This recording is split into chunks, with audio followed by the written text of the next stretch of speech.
I think you're muted, dog. Damn it.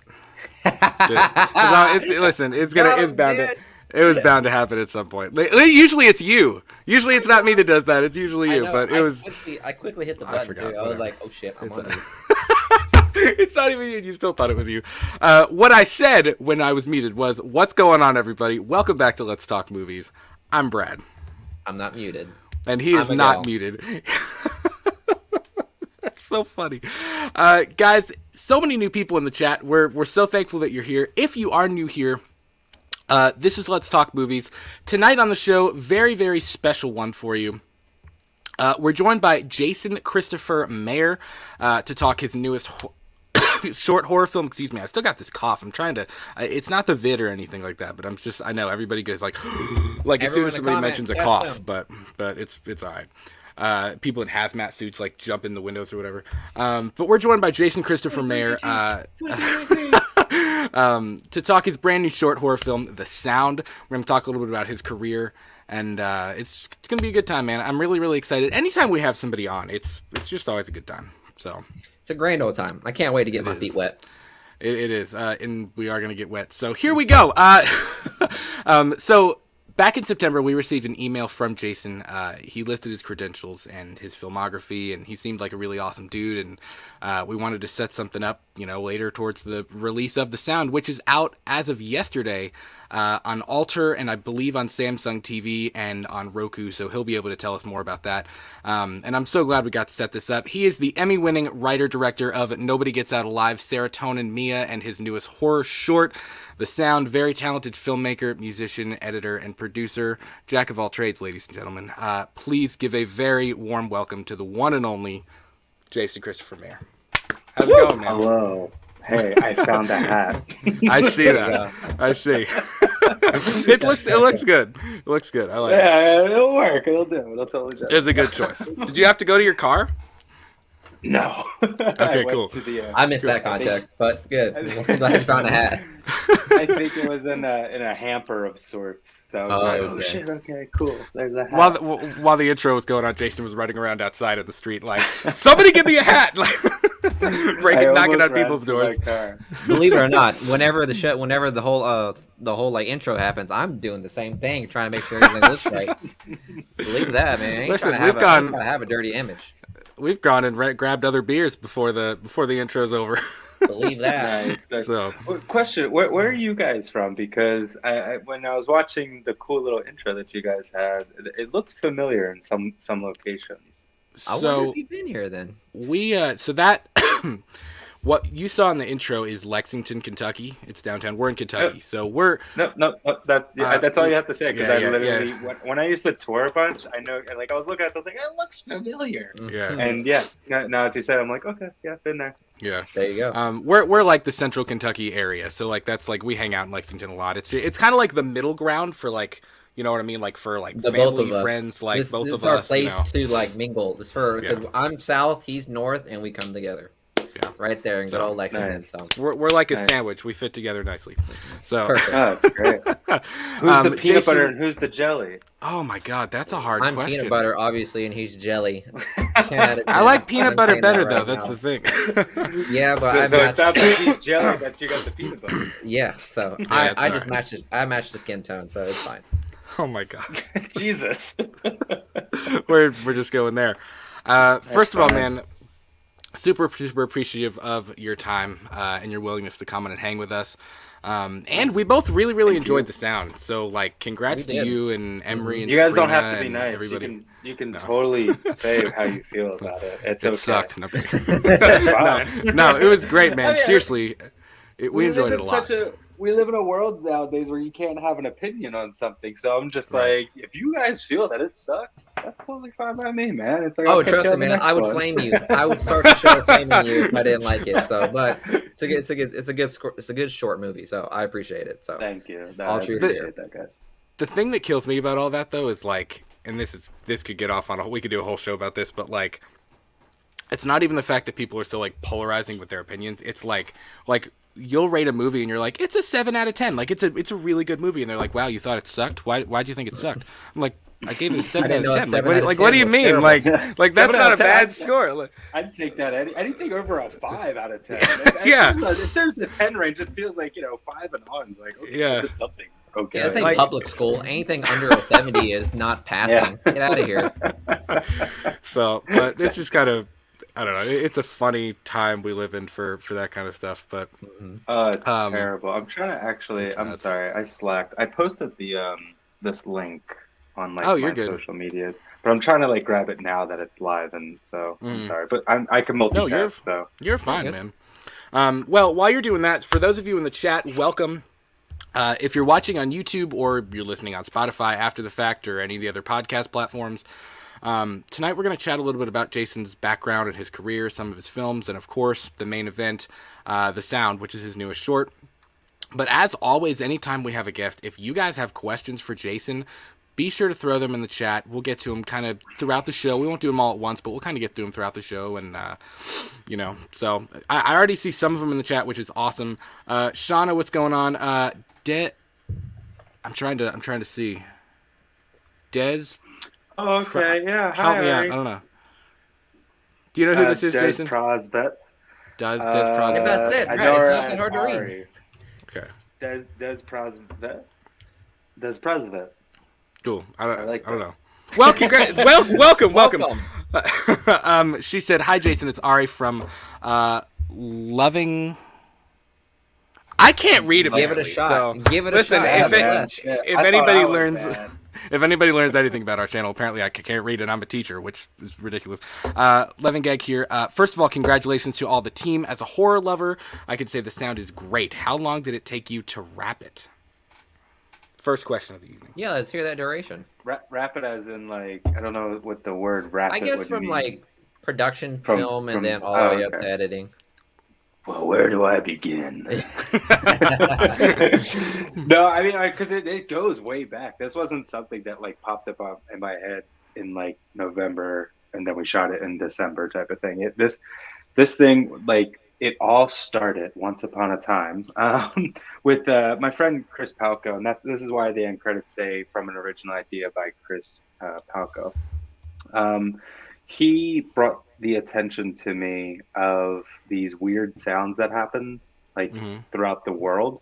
And if you go on YouTube, you can watch these videos and like it sounds like these mechanical noises going on, and it's pretty wild sounding. Nobody knows what it is. It's super mysterious, all this stuff. So he's like, "Oh man, like how cool would it be if this was like a movie?" And this was like 7-8 years ago type of situation. Wow. Jeez. He's like, how cool would this be if this was like a movie where there's just this weird sound killing people?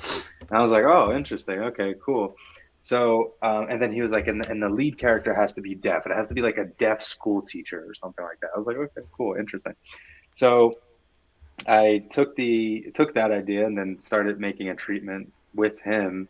And then once the treatment was finished, we went to these producers. And they were like, this is awesome, but this is a TV show. This isn't a movie. And we're just like, oh, okay. So we transformed the entire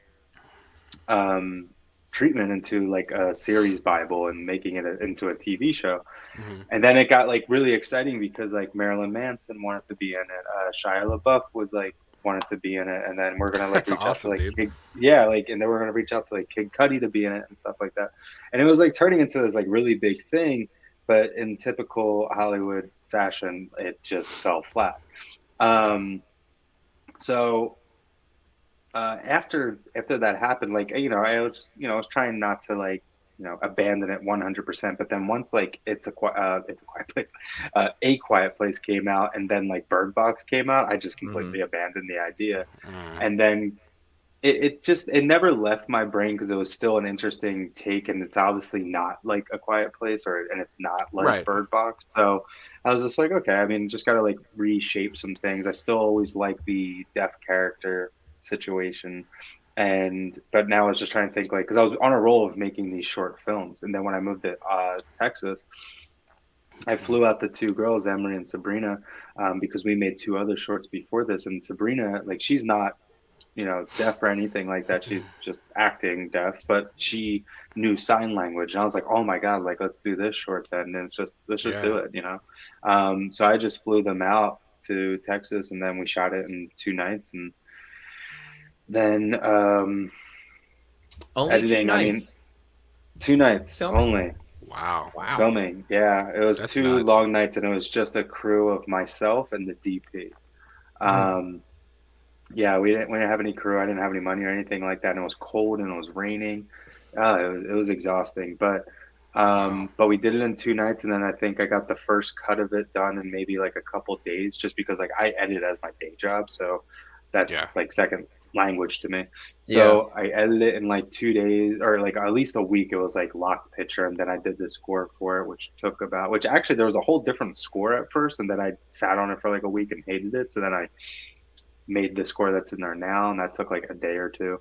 Um, and then I did like a soft mix, sound mix on it, and that took like a day or two. And then I passed it off to the actual sound mixer, and they got it done in like a week. And then got it colored, and then I mean, all in all, I mean, and realistically, it was shot like the beginning of like November of 2021, and then it finished like December Wow. of like 2021.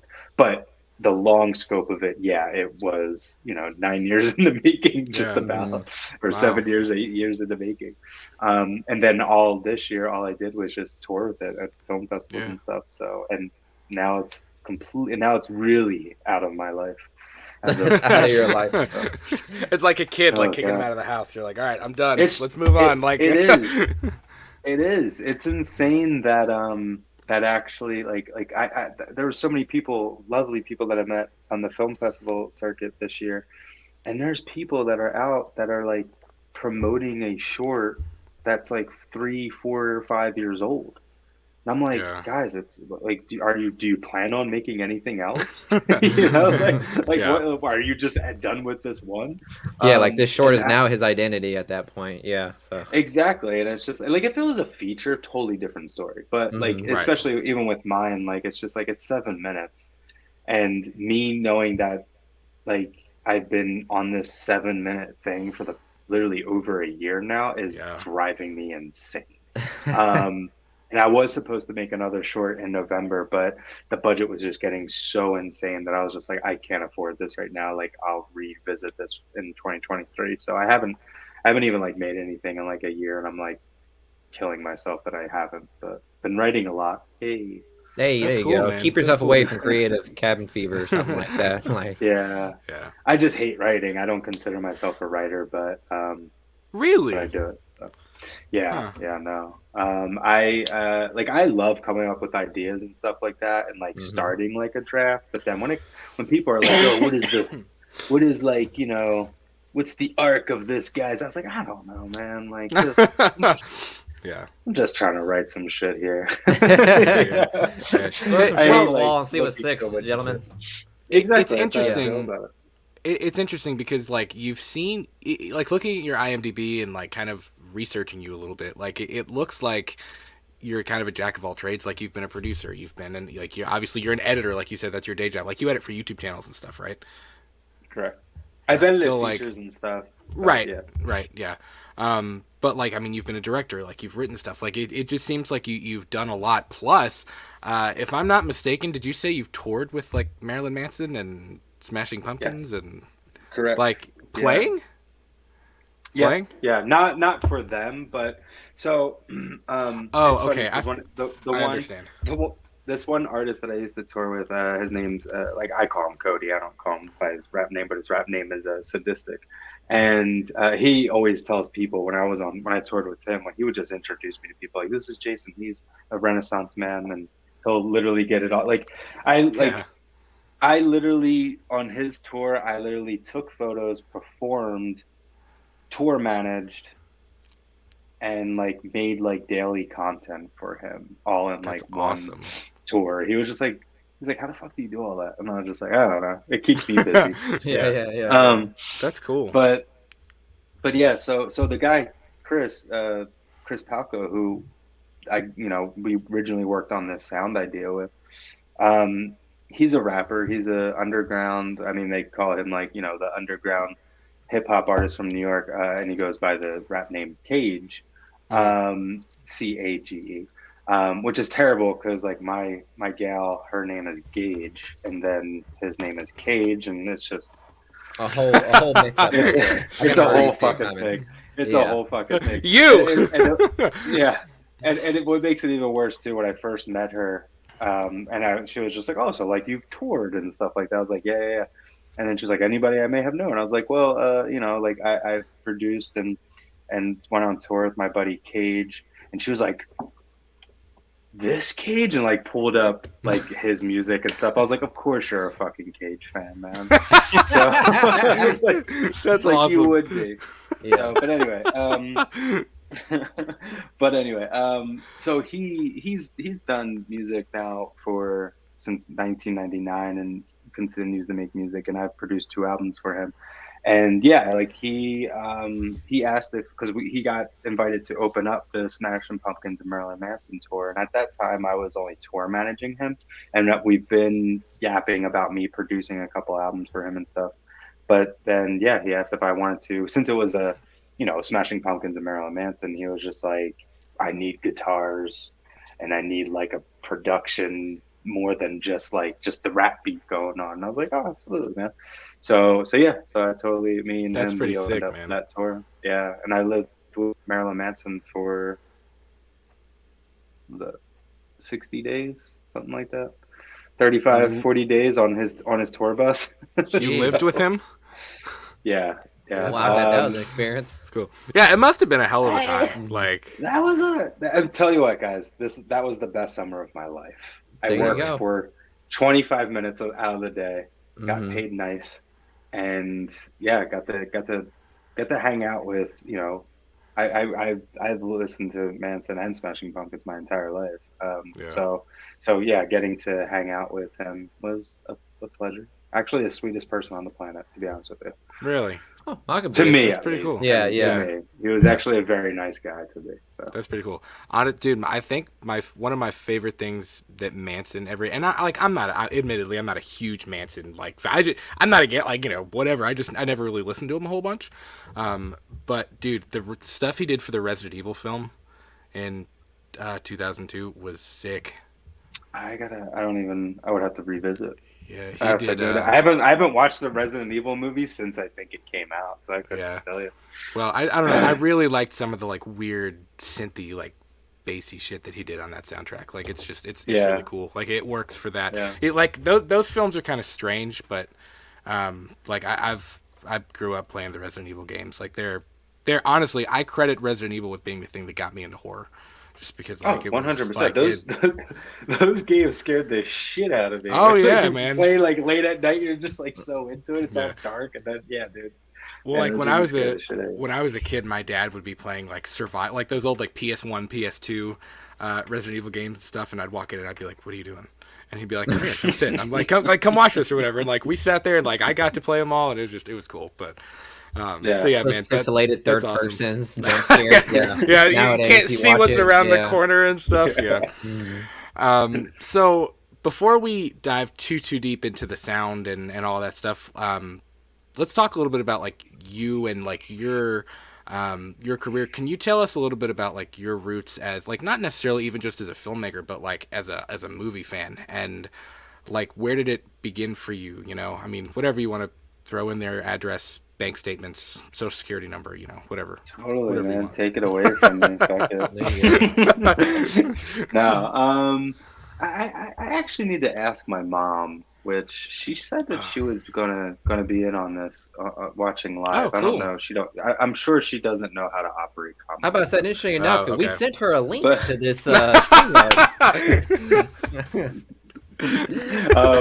But no, I actually do need to, because I just did an interview right before hopping into this, and it was a very similar question, and like what I remember as the first movie I ever saw in the movie theater was, oh shit, she is here, okay.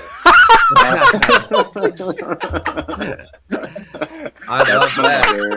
What a mom. That's my mom. That's awesome, dude.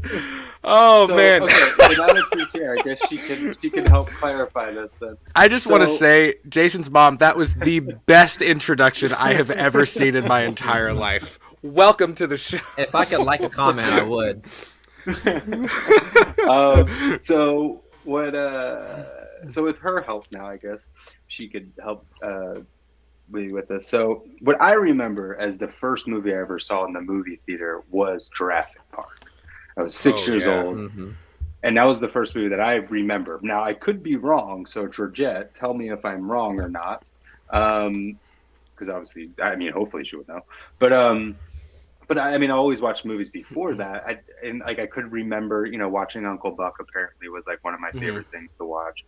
I loved An American Tail and like Five Will Goes West. As like when I was like a kid. Like I remember those, but like just the first like theater experience that I remember was Jurassic Park. So seeing that led the door, like it opened, it kicked those fucking doors open. Like it was just like, oh wow, what is this? But then it wasn't until I think when I saw for my 5th birthday, I don't know if Cinemark's even still around, movie theater. Oh yeah, man. Cinemark? Yeah, it's Cinemark. thing. It's my favorite theater chain. It was my favorite too. Yeah, I love it. They're not really out in Los Angeles. I about to say, did they disappear Yeah. across the Mississippi? I said, holy shit. Maybe that's possible. So when in the 5th grade, I had my birthday party at Cinemark, and you could pick a movie, and they take you up and tour like the whole like film, like the projectionist area and stuff, because this was when film was still a thing. And they have these huge giant reels, that have the film playing and collecting and on the spool and stuff. And I went to go see Sleepy Hollow. And when Cinemark, they allow you to go and like start the movie up. So that was like I started that movie up, but like I always liked Tim Burton, but that movie was just it had comedy in it. It was the same thing like Jurassic Park. Like there's comedy, there's horror, there's like there's drama, there's all this stuff going on. So like those two movies, like Sleepy Hollow made me just be like, oh shit, like I think I want to do this or try this, so it was those two movies, like honestly, like Jurassic Park and Sleepy Hollow. And I don't know, my mom is probably not saying it correctly, but like, was that Uncle Buck? Georgette, I'm going to ask you straightforward. Was that the first movie I saw in theaters?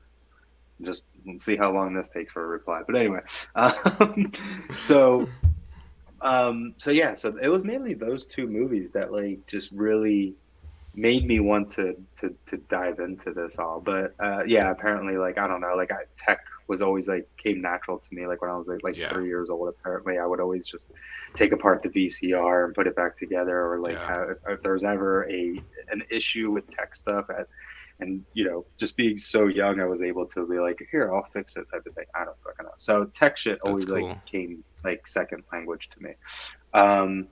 But then I guess like it really wasn't, and then like, I don't know, like I always made movies with my cousins and stuff like that and my friends. Right. And, a full like 2-hour long movie made in one day. Oh, wow. Just classic stuff, Yeah. Scorsese stuff.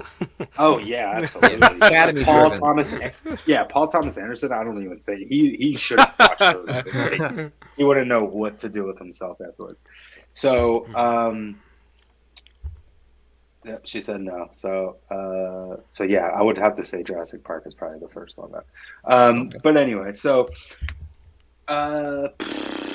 And then, like, I've been playing guitar since I was 6 years old. My brother was playing drums since, I don't know, he was probably 8 years old, maybe something like that. So me and him, like, it was just easy. It's like you had, it was easy to just like make music stuff because he lived there. Well, not lived there, but my brother.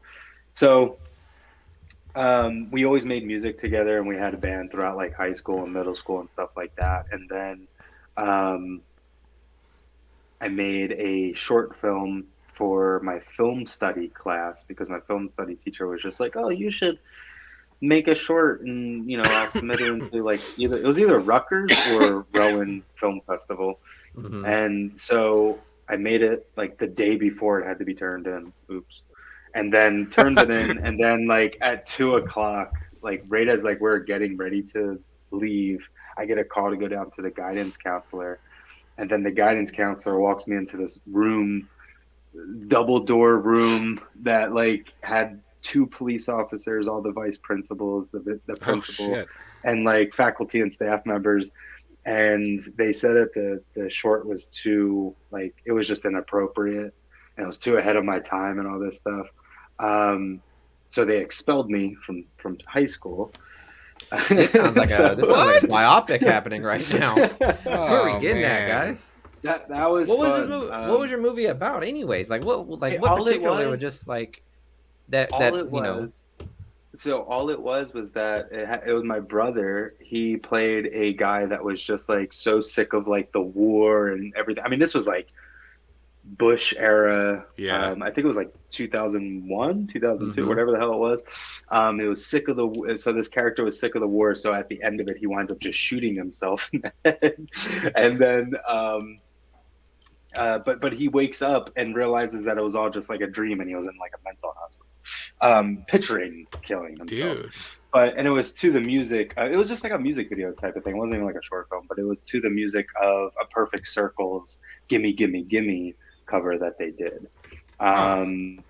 So yeah, so they expelled me from school until I got a psych evaluation test, and then I think it was like after like 2 months of not of just being at home and pissing my mom off. I think she then was just like, "I'm calling the lawyer," and then they let me back in. So, but it was nice to not be in school for that long. But so after like high school, I then wanted to kind of just like take the movie thing more serious. Like I lost my dad when I was 17 years old in 11th grade. And then all my friends started doing drugs and shit like that. And I never got into drugs. I really liked drinking instead. Smart I'll move. be straightforward. Hey, man. Yeah, Why yeah. I still have a beer gut, I feel. Are you a beer but, guy? Not anymore, no. Really? No. I actually, I don't think I can drink beer anymore. Wow. Last time I drank beer was maybe like 3-ish years ago at a Coheed and Cambria concert, and all they had backstage was PBR, and I'm just drinking beer like, oh, Yeah. this is fun, whatever.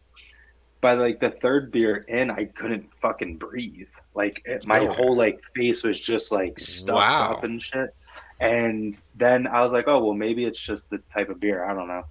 But then even like I forget what beer I tried after that. I had the same thing. So now I'm just like I'm good. And like it's not like a gluten thing or anything like that because I eat a lot of gluten products. So I Yeah. don't know what the hell it is. That's So I just interesting. stay away from it. But I love to drink a nice like whiskey or a nice red wine or something. Mhm. I told someone, I was like, there's two things I do during this time of the year. I eat ham, and sometimes I'll smoke cigarettes, and I like to drink red wine. I like it. But Yeah. I don't know, something about the season that just makes me want to do that. I'm about to say, that But sounds like anyway, a Tinder so- bio at that point. Yeah. That was Catch a lot of was swipes on that one. That Oh, was yeah. super off topic. Sorry. No, it's totally fine. So I always wanted to, I was just trying to like, oh, let's do like this movie thing. Let's do this movie thing. And throughout the time, I was doing shorts with friends and stuff like that. Nothing like ever worth putting up online, because also this was during the time when like the best camera that you could get was, I don't know if you know anything about like video cameras or anything, but like Yeah. it was a Panasonic DVX 100B, Yeah. which was like a mini DV camera and stuff. And it was like, Yep. that was the best thing you can get. Nowadays, it's like my phone would shoot Oh. way better than that camera. Yeah, So- pretty much. That's what iPhone has just been advertising for a while. And Oh, wasn't it's this crazy. Wasn't this during like the time like YouTube was kind of like coming out? It was like kind of Just hitting getting started. yeah, it was just getting started. So It was just getting started. There was nothing like that we have Mhm. nowadays. I mean, we didn't even have Amazon or anything like that. Yeah. So it was a much different ball game, and it was much harder to try to actually get something made that looked great. Even like what like the movie's okay, and I haven't really revisited it in a while, but last I remember it was a decent movie. But like 28 days later, like that was filmed on like a mini DV camera. Last Yeah. time I tried watching that, I turned it off because I was like, this looks like absolute trash. Like I just Yeah. can't watch it. Yeah. So, and then like I know like Richard Linklater like did a bunch of like, you know, I think he shot something on that Panasonic DVX 100B called like a security cam or something. I forget what it's called. That has like Ethan Hawke in it and stuff. But like even that too, I'm just like, I can't watch this. This looks like trash. Like get it out of here. But so we try to figure out the timeline where I'm at. So I was about like 21 years old at this point, where me and my cousin, we wanted to just like make something for like $600. I had this camera, so we're like, oh, let's just make a movie that takes place somewhere, and you know, just get it in the can, call it day, blah blah. He got the access to an entire like Holiday Inn. So like he was like, we got a location. You explain how that occurs. I don't know. I mean, I guess I know because like Brother whole got the deal was contacts. that, like, He said one call, 110%. Holiday Inn. That's literally what it was. Yeah. But like, and also being from like small town New Jersey, like they don't give a shit about that, like movies and you want to make a movie, like yeah, whatever, cool, like just as long as you're not bothering me, I don't give a shit. Yeah. Mm-hmm. So what the whole deal is that like we couldn't film during the week. We could only film on the weekends, from like Friday night to like Sunday morning, and the hotel manager had to like be like play a part in the movie, and we're just like, okay, whatever. So we did that, and it was like a 3-month filming process, because we only could film like 2 days pretty much. So we made this movie for like $600, and then we premiered it in at like a Regal. We rented out a Regal theater in our hometown, and sold out in like 45 minutes. So then we booked another screening, and that one sold out like an hour later. So like it was like, I think like, I mean in total, like both theaters, I think it was like over like 800 like ish people that like attended this little rinky dink stupid movie. And That's got to be a cool feeling though. Well, so that was the whole thing. It was like, it was really, really cool. And afterwards, like my cousin was like, well, this was fun. Like, let's try to make something for real this, you know, next time. And I was like, I'm sure, but like, how the hell are we going to get money to like make something for real? Yeah. Mm-hmm. So he knew a couple investors, and all the investors pretty much like backed out last second, except for this one guy. He put up like $10,000, and then we went to family members pretty much for the rest. And the total of the budget came to $36,000. And that's now the movie Nobody Gets Out Alive. Yeah. We filmed that pretty much like 2-3 months, like right after that first like screening of this other movie that'll never see the light of day. So yeah, you have movies that's like in your graveyard, just like this is never going to be viewed by human eyes. Yeah, I believe it. Yeah. Yeah, no, 110%. Yeah, I have like hard drives. I mean, here's another thing too. Well, I mean, I'm getting there. I'm getting there actually. So then we make Nobody Gets Out Alive, and that, you know, that it was originally titled Down the Road at first, and we shot. I wondered about that.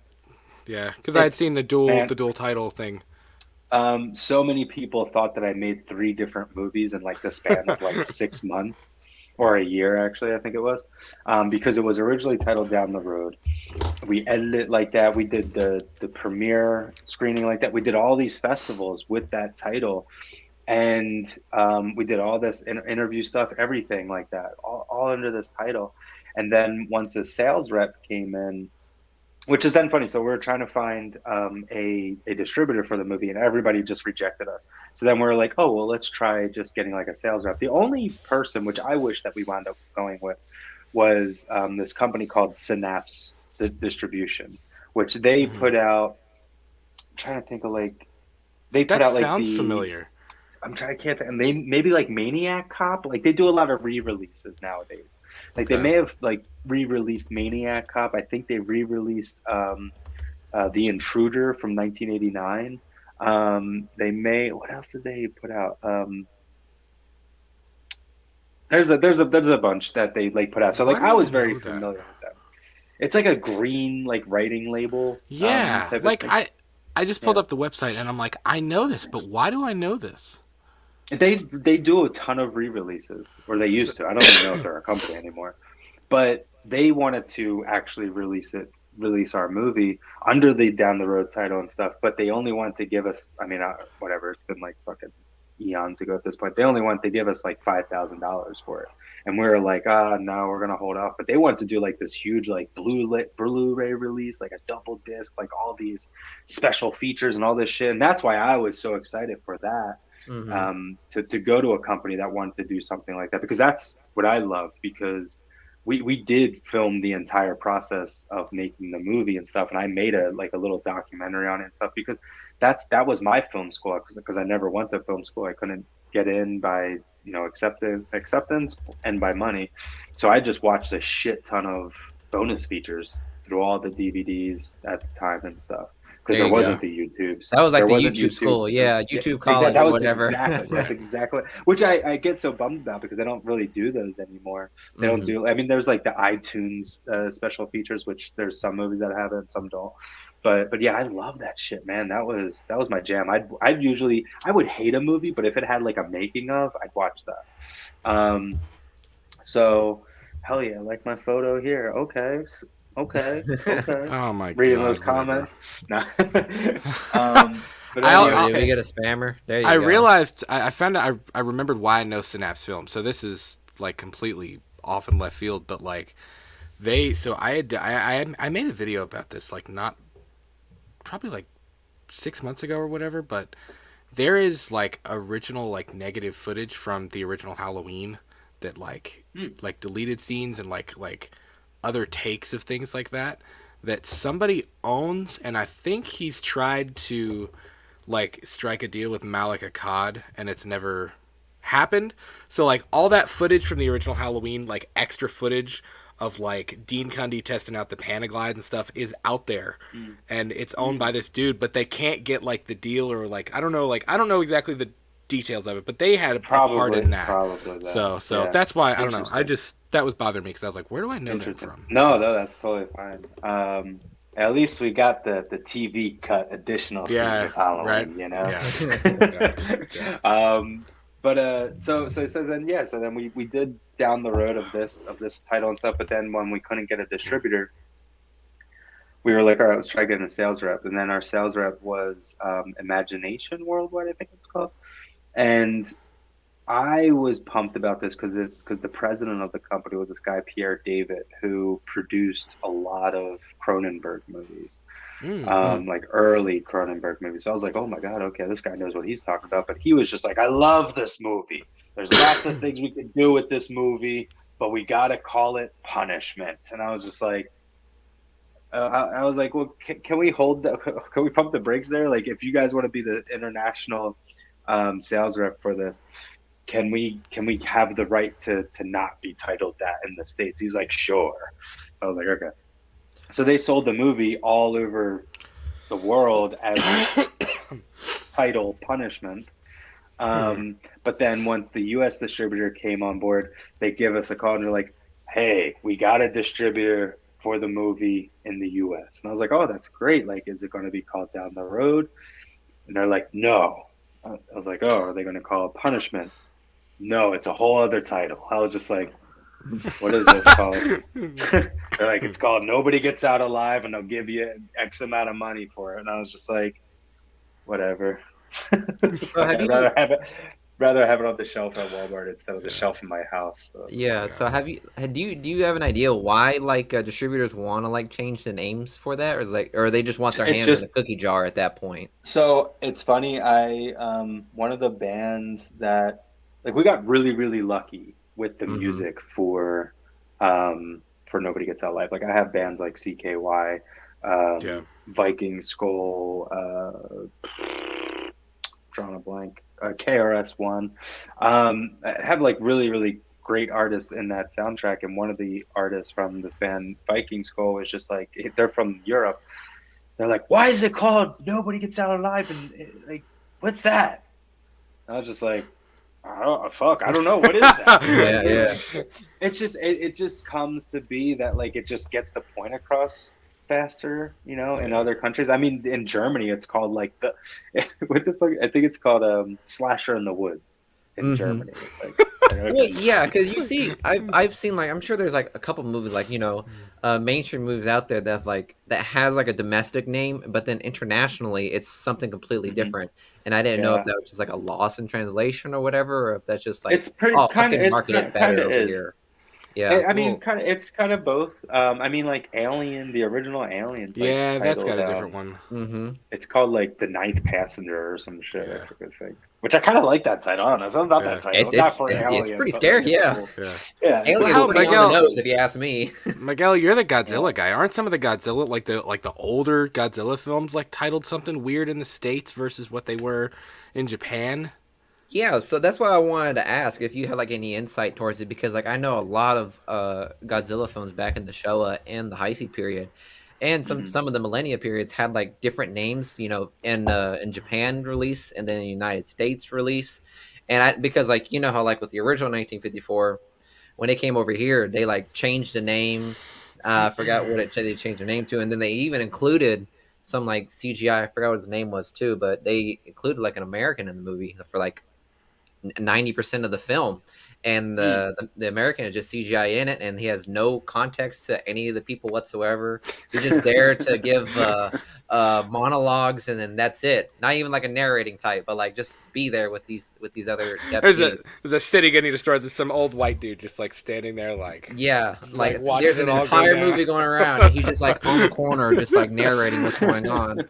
So like I didn't know like when it comes to like fan films or like small low budget features that you guys do, like I didn't know what distributors and what producers or investors do to like either dip their hands in the cookie jar and like Yeah. put I their own spin mean, on it. yeah. I mean, at this point, whenever I finish writing a screenplay, I literally just leave untitled on it still to this day because I think I'm still like traumatized from like the different Yeah, names Hmm. of the feature that's thing. hard. Just like because in all honesty, that's like I don't know. I don't know. And well, I mean, getting to I guess maybe answering somewhat to your question. So when our U.S. distributor picked up the movie, which was funny because they turned it down when we first contacted them, but once we got a yes, they could absolutely, and I'm gonna tell you Yeah. why in a second. So I'm gonna tell you part why of why my experience why it was changed at least. But so when lost train of thought. Oh, so the Distributors. Yeah. distributor U.S. and the U.S. They declined us when we first gave it to them under the title Down the Road, but then when we got a sales reps, they picked it up and also like paid more money than they probably would have if they just went to us. But anyway, that's their problem, not mine. There you go, they lost. So, exactly. So after so RLJ Films at the time, which was called Image Entertainment, they picked up the movie, and I saw the acquisitions person like I don't know, like that summer of the movie release at some other screening event. And I was just like, hey, man, like this is how much it bothered me that they changed the title of the movie. I literally asked the acquisition guy, hey, man, like why the title Nobody Gets Out Alive? And all he said straight was like, look, if you turned us down and didn't want to go with us, whatever the next slasher horror movie that came in, we would have titled it Nobody Gets Out Alive. Just a Wow. marketing thing. It's all about Really? marketing. So they have Yeah. like they probably what copyrighted like a thousands of like horror Probably. titles, and Yeah. they're just like if another fucking director like yourself has one, they're just like, there you go, throw that on the wall and see if Yeah, it sticks. probably. And they do Wow. they do so much hard work at these distributors. It's crazy. Mm. The sense of sarcasm. Yeah, It's a half-hour romance film. Nobody gets out alive. Nobody yeah, gets right. So I don't know. The That's title kind of is wild, man. satire. Yeah, jeez, man, Yeah. that's insane. I do hope that I do hope that with the new one that came out, No One Gets Out Alive, that came out not too long ago on Netflix. I had so many people like, oh man, you should sue them. I was like, well, theirs is called No One. Mine is called No Yeah. Fun. So Yeah. I Yeah, can't yeah, do yeah. shit. One, two. Um, yeah, I don't know. It was Too close, funny, but too far for a lawsuit due on a technicality. yeah, yeah. Yeah. Shauna said, So Jason, where can she find a copy of Nobody Gets Out Alive? Um, So could probably eBay or Amazon. I don't even know if it's on Amazon at this point, but eBay or I think it's streaming. I mean, you can get it on like iTunes and all that shit. You can buy it Hmm. digitally, but Send me your distributor's contact. I want straight streaming. from the source. It's like, bro, why did you do this? Yeah. Um, but yeah, I think it's on Tubi, maybe. Might still Tubi, be I've on heard of that. Tubi. Yeah. Let's see. I'm going Nobody to my gets one not source. alive. But I mean, if you want to buy it, that's cooler. It's not like I'm seeing them. You know what? Fuck it. Just go watch it for free. Illegally download it for all I give a shit. I don't see Hey, it. if it makes you feel any better, I just searched it on Google and I typed "Nobody Gets Out Alive" to 2012, and it pops up Down the Road 2012 horror film. So There you go. Look at there you that. go. Down the Google road's a, Google knows what your name is. Yeah, there you I go. think Down the Road is such a better title, but what do Yeah. I know? Yeah, Mhm. I agree. I Yeah, didn't it have says. behind me. You don't see a whole giant slew of film titles that I'm just trying to pull out of my ass. Yeah. It says available for free on Tubi if you click on Watch a There you Movie. go. So There you there you go. go. Tubi, In the States, Vudu, Shout at out to least. Apple Tubi. TV. Yeah. So so like, and it's interesting, like you had mentioned about like the distribution thing and like kind of dealing with that, because we've covered some of like the horror fan film kind of things out there, and I know like you're not really into fan film stuff, but like it's I mean, all right. So I'm not into fan film, but I have had a serious conversation with a fellow director friend, and we were just going off on like why do they make the fan films? Like I've straight up sat and watched like maybe 30% of like a Scream fan film, or I've watched like which is like a full length movie that they make too. It's like two yeah, hours long. yeah, I'm like yeah, what like where are you finding these people that want to work for free for like an art for right, a thing that like I don't know. I don't get it. yeah. Sorry to cut you off there, but No, you're I fine. kind of I kind of have like a little grudge on them. I'm just like, what the fuck? Yeah, Why the fuck do you want to waste your time? Like, go make your yeah, own yeah, yeah, shit. yeah. Yeah, yeah, yeah. I get that. I think it's Um, something that comes with like the horror fandom. Like it is, Mm. I from what yeah, I've experienced like delving my life into the horror fandom, because I particularly was not a horror fan. And like I can tell you for certainty, the horror fandom is so loyal to their like icons, so like Freddy, Jason, Michael. They're so loyal to it, and it's insane. And I guess with like these fan films, I guess like if they have something they don't agree with in regards to the franchise itself, or they have a storyline that they want to delve into more, like yeah, that, like if fans are really that into it, they're willing to make the film for all they care, for zero money, or for these Yeah, actors just to get some little bit of clout or whatever. Like yeah. it's just insane how the fandom is. And Which I love. I Mhm. mean, I gotta give respect to it because it's just like they didn't fucking say what I wanted to say, so I'm gonna get up and go do There that you go. myself. Yeah, well, it's that. and there's 3 or 4 of them that I'm like, it's not bad. Like you take the time to do that. Like my point with that, where I was going with this was like, it's a very different bag for you, because like so many of them, and I'm talking like, like what Womstop did with like Never Hike Alone, and like some of the the higher budget fan films, but like it's a different thing for you. And like for me, somebody who's not a filmmaker, like it seems really excuse me, like really stressful for, so like the idea of having to like come up with your own like original work, like making the film, editing the film, scoring it, marketing it, like trying to work out the distribution, and like because the thing is with a lot of those fan films, I feel like Miguel, was like what you said, they have like established IPs that people are already loyal to. And like Yeah. I get your frustration with that, because it's like here you are trying to do like your own individual thing, you know what I mean, and push your original idea, and then there's other people, and it's like they're Using pushing They're just these like, yeah. I mean, same they might characters be, that, you know. they might be they might be smarter though. Like, they might be the I mean, smart I don't actor. know. They might just like, fuck it, Yeah. fuck them. I'm gonna do what I Yeah. want. Like I want to do, but play with these characters that already have an idea. It could be a smarter thing. What the hell do I know? I mean, I did meet that guy that did the Never Hike Alone one. I was at a party, Oh, and really? this producer dude was just like, it's like, oh, this is, I forget his name. So I apologize, but he was just like, oh, blah blah blah. This is blah blah blah, and I was just like, oh, okay, cool. He's like, he did the fan film Never Hike Alone, which is probably the best thing this whole year. I was like, settle the fuck down, dude. Like, it's a fan film. Like, calm down. like I just saw Whiplash. That was the best movie of the year. Get the hell out of here. Yeah, yeah. Yeah. So you did see Never Hike Alone though, did you? I have, yeah. Yeah, yeah. And what was your take on it? Did you finally enjoy it? Look, once again, like, I don't have a problem that they do these things. I don't like some of them. I'm not like. Are they well done? Yes. Are they things that I want to watch of like these famous characters though? No, not at all.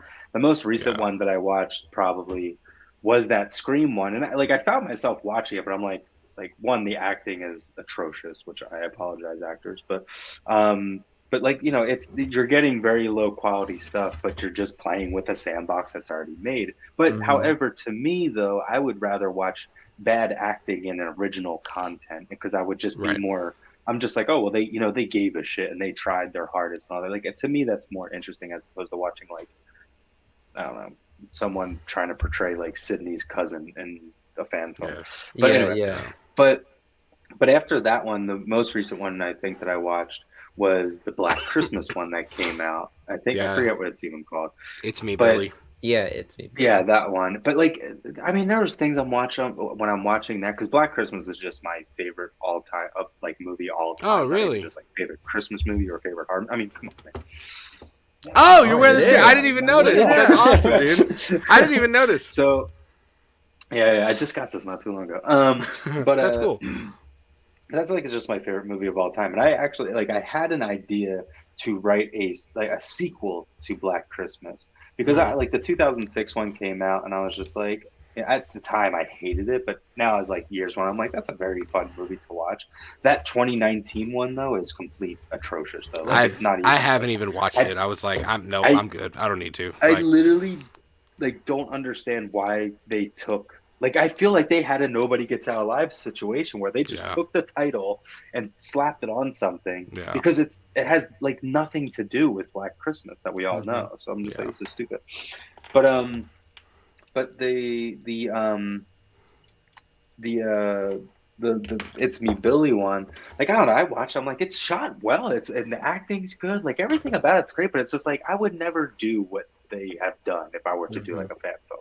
And I feel like, I don't know, playing in a sandbox that's like, especially in Black Christmas world, where like the ending is so opening in the original 1974 version, like what people play with, I'm just like, wow, really? You thought that?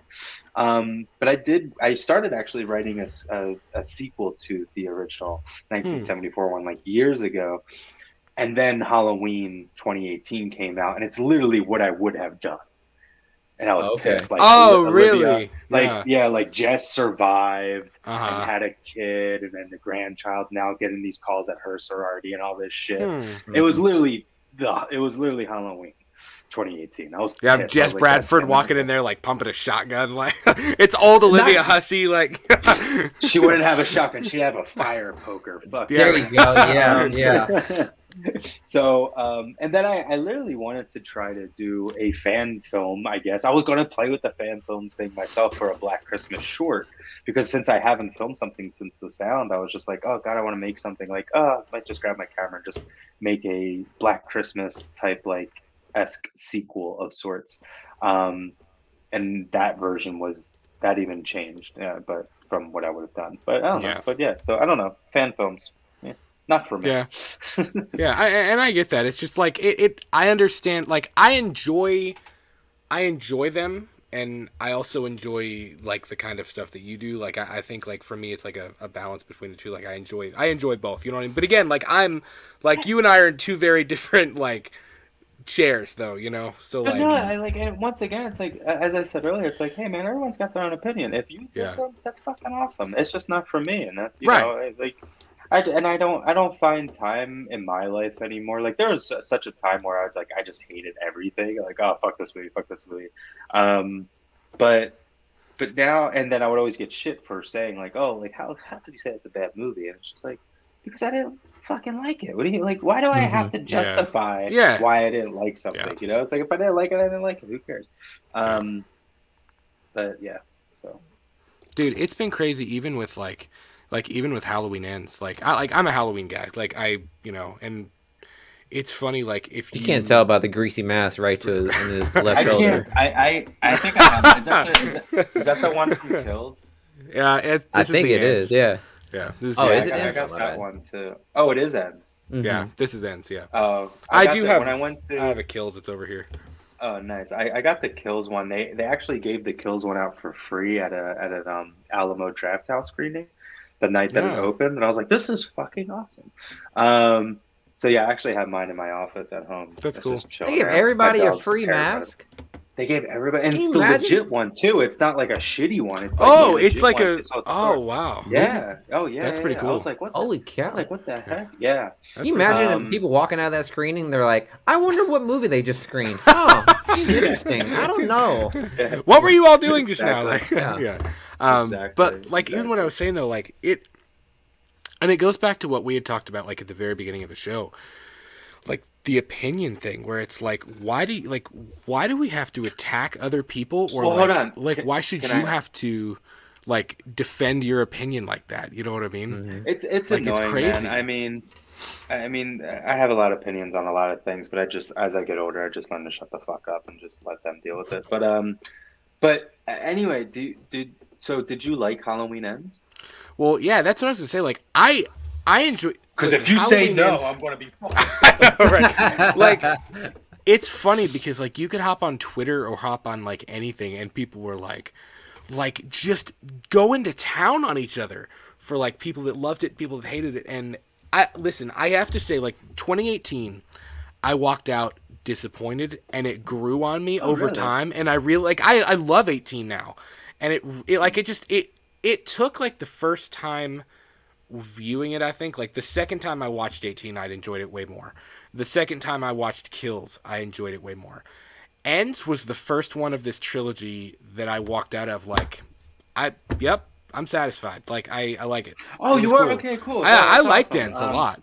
Yeah, I mean, so when I saw 2018, I immediately was just like, Yeah, awesome. That was so good. But I also got to see it. It was a really nice way of seeing it.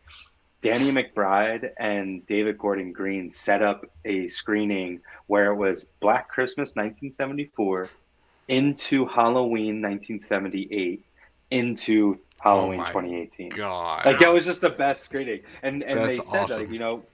that the 2018 Halloween they really looked out at Black Christmas for the vibe, Yeah, and same with obviously the 1978 Halloween. So I just really enjoyed the 2018 when I first came out. right. Halloween Kills I liked, but god damn, like if they could just shorten that hospital scene I with know. the other character, Hmm. Yeah, I would actually really like that movie. yeah. I feel like a lot And of people then could agree with you on that. And yeah, in the everybody I comments, talk to, they everyone, do say, yeah, yeah. they do say that, and I mean, yeah, it's just, but other than that, I like the movie a lot. Hmm. Halloween Ends, I didn't like it when I got out of the premiere for it. I was just kind of like, that's what they fucking did. But don't get me wrong, I went home. Well, no, I had to wait. I think the premiere was the night before it came out. Yeah, I think I don't even yeah. remember, but the next day I watched it on Peacock, and I was like, I like this movie. And then I watched it again. And I was like, I really like this movie. And then I watched it again. I was like, I think this may be my favorite one out of the new trilogy. Look So at that. it Well, really grew on me. And to be fair, I didn't hate 18 or Kills. Like I wasn't like that. God, that sucked. Like it wasn't like that. It was just I was like, did I like that? Like it was more me questioning it in my own head, especially Kills. I was very. I felt like I knew what Kills was going to be going in. Like I had just built up this like certain picture in my head, and when it wasn't exactly like I think Kills would have worked for me a little bit better if it wouldn't if it would have been more Michael versus the mob stuff. You know what I mean? Like the Yeah. mob breaking off into like different groups and Michael just like just going to town on people. Like Yeah. and we did get a lot of that, but it was just even some of the dialogue like and this is not Anthony Michael Hall's fault, but like his dialogue was I mean, there's definitely I some wasn't a dialogue. fan. It was I wasn't a fan of his cheesy. dialogue. Yeah. It was just kind of Yeah. like there was something that I was just like, what? Like Yeah, why? there's some dialogue in Halloween Ends where when I left the screening, I was like, "Damn, I'm not that bad Yeah. of a writer."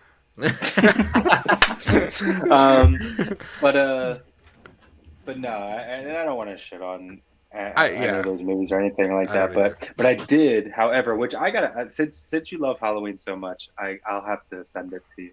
I'm a fucking nerd, and obviously I am an editor. So what I did was take the 1978 Halloween and right when right when Halloween 2, 19, what is that, 81? 81, yeah. 81? 81. The 81 Halloween 2 right as that one starts off, I edited the movies together so it plays as one long movie. No. And then I added in the TV edits. Oh, that's cool. So that we have that as well. That's pretty sweet. And then so I started and I did that with the Halloween 2018 into Halloween Kills, and then actually took out all the hospital scenes. That's cool as well. And I was just kind of bummed out that that Halloween Ends didn't pick up where Halloween Kills goes. And I think like my only real big, I don't want to say hatred towards, but like just questionable moment with Halloween Ends is that David Gordon Green like really amped up the whole like use of cell phone, the towers, the radio towers and stuff in the background of Halloween Kills and stuff. And then how like what it came out to be in Halloween Ends, I was like, that was the big buildup. A douchey radio broadcaster, pretty much. Yeah. So I think that I haven't bought the iTunes version yet because I know that there's like alternate scenes and stuff on there. But I am curious if I know that they did a bunch of reshoots on that movie. I am curious if there was like the whole like Jamie Lee Curtis dies at like the radio tower from Michael and all this stuff and blah blah blah. But then they reshot it. I don't know. I'm curious if that's a real thing or not. Though. Have you tried reading the novelization of Halloween Ends? Because I've heard a lot of things that like that'll answer like a lot of gripes that we've had for Halloween. Okay, interesting. Yeah, no, I'm terrible at reading. Like I can read, but I have a reading comprehension thing. So I listen to a ton of audiobooks. And I'm actually like I haven't finished it yet, but I've been listening to the 2018 novelization. Yeah. Because I remember I talked to a couple of guys from the We Watched the Movie after party when there was a scare fest here in Lexington. And this gentleman was just telling us how like almost everything that you had a gripe on with Halloween Ends, like the novelization pretty much lays it out. And like the whole like everyone was upset with it, like with the 4-year time jump. Novelization pretty much lays out what happens in that 4-year time jump. Like where'd Michael go? How the fuck is he just in a fucking sewer all these years? And who is the homeless guy?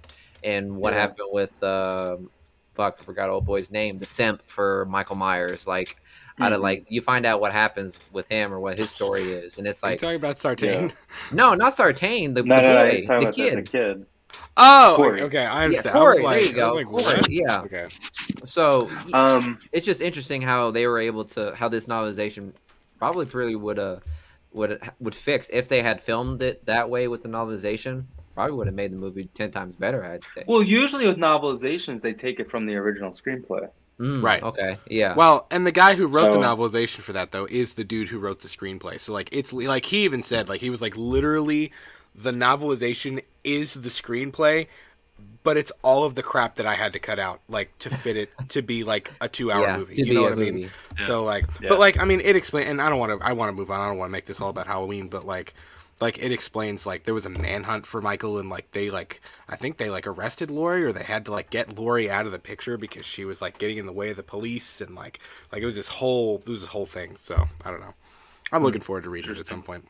But Yeah, one of these days I'll get to it. Yeah, I'm so into the Christmas season right now. I've just been watching Yeah, nothing but yeah, like, Yeah. The yeah, Holiday yeah, and October shit like that. 31st, So yeah, November 1st, Halloween was out of my mind at that point. yeah, So yeah, literally yeah. pretty much the same, man. I mean, yeah, I'm weird where like I watch movies during certain seasons only. yeah. So, Right. so Yeah. yeah, but I know people that are like, I watch Home Alone in July, and I'm just like, you're a fucking crackhead. Yeah. Yeah, man. Okay. Uh, But no, so you guys went to Scarefest. yeah, we were at Scarefest. Yeah, in Lexington. Yep. Did you guys watch the sound there? No, but actually, so after the Mm. fact, I had seen that it was playing there. You weren't there, were you? I was supposed to go there, Okay. but just I was so at that point I was so fucking tired of traveling for a seven Yeah. minute Yeah. short that I was just Yeah. like, Well, I saw it after the fact. Actually, like when I went back in your email and like saw it, and it was like Scarefest, and I was like, "Is that like our Scarefest, like the same Scarefest?" And then I looked it up, and I was like, "Oh, okay, there it is." So no, I didn't yeah. get to see it there, but after the fact, Because I was like, watching "Oh that, crap, man! I would have, I would have went and watched it." yeah, because it's kind of funny, man. Like so many people don't pick up on mainly one thing that's in the sound when they're watching it on like a laptop. But when you see Yeah. it in the theater, the distributor was even just like, "Oh my God, I never saw that until I just think now because I think I know what we're you're at a talking about. screening." We're Which talking let's about that. I talk. mean, Yeah. we could totally spoil that. I don't give a shit. That's Well, on the left side of the frame. There's like a little creature guy. yeah, Yeah, yeah, yeah. yeah. Well, So so I guess you kind of talked about the premise and like kind of like how it all like came to be and the backstory of the sound, but um, so like you said, this was filmed in 2 nights and like it didn't have a real budget, things like that. Like was it stressful having? Did you ever feel rushed having to do that in 2 nights, or was it pretty like no, you I like work you better that way. okay, like under a I I time work totally pressure? work well under better that way. pressure. Yeah. Yeah, no. Yeah, Cool. totally. I hate when things are like drawn out. It's not me. It's not up to me though. It's up to, if they're like the new short that I was going to do, like they were like, well, you can only shoot in like 10 hours pretty much because the crew, you'll have to pay them more of this, because there was going to be like a big crew on it and shit. And I was just like, ugh, Yeah, fuck you yeah, guys. Like that shit pisses me off. yeah. Well, Because I would film all night if I could, and that's pretty much what we did with the sound because it was just me and the DP and the two yeah, girls. But like we didn't want to do too much because then everyone's just tired, and the next day would just make it suck. And also that I think only took so long to do because it was literally just us two as the crew members. If there Mhm. was a small crew, yeah, that would have probably totally been done in one night. yeah. Well, I gotta tell you, dude, the sound feels very much like to me. It's like you took pieces of a much larger story, and like it feels like it's a chunk out of something. Like, is there more? And I know somebody asked this in the chat earlier on in the show. Like, is there more to that story, or kind of like you had talked about before? Like, once you're done, you're like, okay, I'm ready to move on. Like, I'm done No, with this type it's thing. actually it actually helps me. It's funny because the three shorts that I've done now, after I did the first one, and like a week after like I was completely done it, I was just like, oh, I know the entire feature if I were to Yeah. make a feature of this now. Just because like you're so wrapped up in that world Right. where then it's like, oh, I could totally bounce off of this. And then same thing even with this other one that I did. But no, this one, I mean, as I said, like it was a totally different, it was a different thing to a degree before, like years ago, but it was still the same like deaf person as the lead. There's a sound that nobody can hear, and it really wasn't until Gage Golightly came in and she was just like, well, what you should do is actually there shouldn't be a sound. And because my whole thing was just like, you ain't gonna make a sound that's just so piercing, eardrums are popping and heads are exploding. Yeah, yeah. Mhm. Like it's not Yeah. gonna happen. So she was just like, why don't you just M. Night Shyamalan that shit and just like have no sound Yeah. at Yeah. all? And I was just like, fuck, that's fucking brilliant. Like I Yeah, never thought yeah, about yeah. doing that, but yeah, that's Yeah. the way to go. Okay. So there is no sound, but only like deaf people are affected by the sound. Right. So there was a bunch of little like elements that came in from Gage, that came in from me, and came in from Emery to pretty much really make what it is that we see now and where I would Right. go with it now. Which like to a degree, I have an idea of where I would go as like a feature, and I tried fleshing out. But then at the end of the day, I was just kind of like, I'd just rather just focus on Yeah, something else yeah, at the that's cool. moment.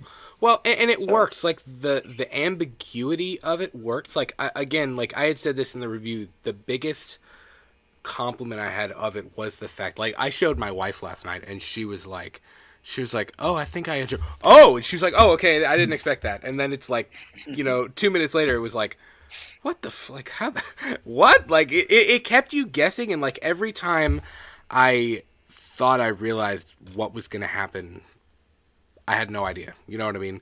Like the again, spoiler alert, but the little creature, alien, whatever he was at the end, like over in the left side, like I was like, oh, like this is that kind of thing. Like I didn't expect Like, it to be okay, that this kind is of like thing. a You know what I monster mean? alien kind of horror Yeah, focus that we got and going on. even watching the trailer, I was like I tend to do that, and I guess it's to my own detriment, like what we talked about with Halloween. But like I build up like what I think a film is going to be in my head. You know what I mean? Like I kind of like throw scenarios out in my own head, and then like it just it blew my mind, and I was kind of like, oh, so that like we're going here, and it worked for this one. I really enjoyed it a lot. So what was So what was your initial thought of how the movie was gonna go, Brad? I'm asking you, Brad. oh, Oh. Yeah. well, I was they, like, you were talking about I was- what you. yeah, I was like, bro, he wrote it. What are you talking about? No, Like, you know, that's um, I'm well, still they, figuring it out. excuse me. Based on the trailer, I guess in my head I had pictured that is her name Lily or Lillian? Lily, The deaf Lily, kid- Lily, Lily. and Al. Yeah, Lily. I had kind of imagined that like because you see in the trailer the shadow go across the window and stuff, and like I was thinking like, okay, she's hearing this sound that's like some supernatural way of like it's alerting her that like somebody's trying to kill them or something like that. Like that was like where my brain went. And then when I saw a little dude in the left hand corner, I was like, oh, that's kind of cool. Like I didn't expect that. That's different. And then of course like the end of the film, I was like. Just I out was of just, nowhere. I'm not gonna I lie. was I was blown away. I was like, "What the hell? Where did any of that come from?" It was cool. It was really cool. I was surprised in a really really cool way. So Yeah, I know a lot of people like because so Alter was just like, hey, like, could you just monitor the comment section on the video the first like 72 hours that it's posted? I'm like, yeah, totally. And it's fun, like interacting with everybody and that's interested in Right. it and stuff, and that liked it. And it seems like a lot of people liked it and stuff. So, yeah, but then there's the couple of people that are like, what the fuck is the ending? Like, I I don't saw get that. it, you know? I saw the pool shit guy. And which so it's funny. Me, Emery, and Sabrina were texting last night, and she was just like, "That's our next short film title Yeah. that we're doing." The end was bullshit, and I was like, "That's it. That's it." She was like, "Sign me up. When are we filming?" I was like, "Next week." But no, but that's totally fine though. I mean, we're so like spoon-fed everything that what's supposed to be meant, like Right. like Yeah. I'm not trying to pull a David Lynch or anything, but like I love when David Lynch is just like, no, I'm not telling you what it is. Yeah. Like I'm like just like fucking you come up with your own thing of what you want it to be, and that's totally fine. Like, and so that I'm like I'm on the same boat with that. It's like it's such a mystery. I know what it is, but I want you guys. So you to do. figure So it like out when you see the shadow over top of her head, like at the end of the film, like do you so you have an idea of what that is? Oh, I know exactly what it is. Okay. Cool. Yeah. You don't have to say. I'm just. It's just interesting. That, like, And that I won't spoil. right. Okay. Yeah, and that's But- cool. That's but cool. that's- I like that actually. But all I'll say though is, if you know anything about like Carl Jung and like the shadow work stuff, Yeah. that's all I'll say. Yeah, I don't know anything about that. I like how you guys are totally thinking about like, I don't. who Even, I the don't. I don't No, know. I kinda I'm guess- sitting there in my head. I'm like, who the hell is Carl Jung? I'm like, I don't know who that Carl is. Jung is he's like a philosopher that was like way ahead of his own time, like a fucking brilliant individual. And Yeah. the idea of the shadow, I don't know if you want me spoiling it, I guess, but like it's like the shadow is like someone that you like. It's like yourself, your darkest parts of yourself, and but that's about as far as I'll get to. I won't spoil further more. That's just fun. That's just perfect. I mean, put it this way. I mean, Jordan Peele pretty much did the same thing Yeah. to a degree I gotcha. with us. So, So do you like, like but yeah, do you like so his no, films? Do you like Jordan Peele stuff? dude, I'll tell you what, man. Like, Get Out's okay. Us is okay. I saw Nope like 4 times in the fucking theater. Really? it's pretty And good, ain't it? it's a really fun. It's literally like the first part of the movie is Close Encounters of the Third Kind, and then the second part Yeah. is Jaws. Yeah. That's how I Yes. watch that movie. Yes. It's just Yes. such a fun movie, and also just how they made the night shoot, what they did with technology to get the 2 different cameras and then put them together. Because they shot all that during the daytime. I don't know if you guys know that. All the night Yeah. scenes are Yeah. daytime shot. No, I didn't. So it was Dave. It was day for night because they. And I know exactly where that location is, and it's like, yeah, it's impossible to light up. So that's why the cinematographer and Jordan Peele were just like, well, how do we make this work with all these night Right. scenes? And they're like, well, Mhm. we'll shoot it during the day. So they had 2 cameras, like an infrared camera and like a regular camera, and then in post they would, composite them together and stuff like that. Right. To make like this really beautiful way of And it looked good. It looks amazing. I know. Now It that I looks think so about good. it, holy shit! Like that's like an open plane of just like That's a absolute lot. darkness. And like, if Yeah. you like, if they had to shoot at night, the best way you could do it was like with a full moon, and that's like once every now and then. So like, Yeah. that's pretty impressive. Yeah, because like if there It's was no yeah. full moon, you're basically working with pitch black right there. Exactly. No, So, exactly. I mean, the type of lighting that they would actually have to use, they would have to get like 5 of them, and Yeah. I don't even think that would even like cover that area of land of how Right. they shot it. So really brilliant cinematography work on that. Which so yeah. So I totally I like Nope the most out of all. Of Yeah. these I movies. gotcha. Yeah, I agree with you. Like Us and Get Out were okay. Like I wasn't like super wild about them. I mean, they were good, but Nope, I enjoyed Nope. Like I was like, yeah, Yeah. that was pretty good. I enjoyed that a lot. And also, I'm such a blank on on his name, but the lead actor from Get Out and Nope, Daniel. Kaluuya. Kaluuya, yeah. Yes, thank you.